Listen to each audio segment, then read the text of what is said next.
Alright, so I want to share one tip for you guys today. So I've grouped up my hair by front piece, front hair, middle piece, middle base hair, and then the middle secondary hair with the secondary strand details, and then back hair where I have not done the details yet. So so the for the front piece, I merge all of them like this, and then it's good because we can have control over the single strands like this. So my mask by polygroups is 100, so I can control single strands like this. I still have all the control on all of them. And if I don't want it, if I want to just blanket control the thickness of this area, for example, it used to be more like this, but I want to push it down, I can do that. So it gives you a lot of control, and you can do a blanket control over the whole piece, and it groups your things in a way that makes more sense for you. So don't be afraid of single strands like this, and then group them up, merge them together as a group if you need to. So you can merge them together, but do not dynamesh it. So dynamesh is a disaster if you do it on hair like this. So each hair should have its individual groups, but if you dynamesh it like this, you just lost everything. You cannot use mask by polygroups. Nope, cannot get single strands.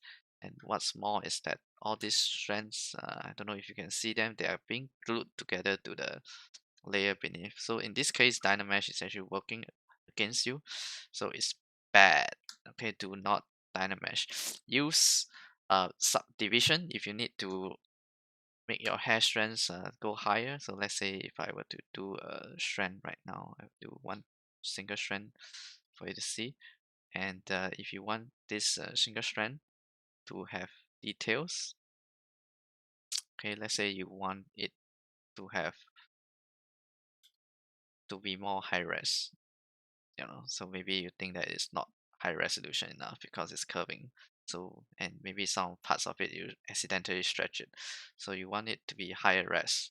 Okay, so I purposely stretch it here for you to see. And then so let's say if you want it to be higher res, just press Ctrl D to it, Ctrl D.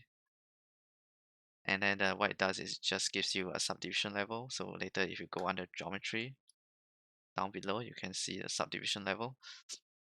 And then you'll just pump up the resolution maybe to like 7,000, 8,000, 10,000, and then you will have, see, I press Ctrl D once, it becomes 5,000, and then the mesh is much higher, and then I have two subdivision levels, so I can go between subdivision 1, subdivision 2.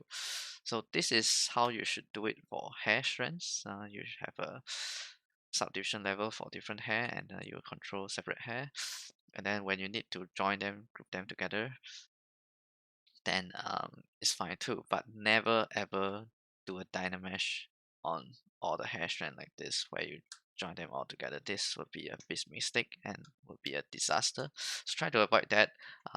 Recommend you guys to group them to simple sections and make sense of your grouping, like what you did on this breakdown image over here. Try to apply it over here, and then it will help you a lot with your sculpting. All right, that's all for this tip.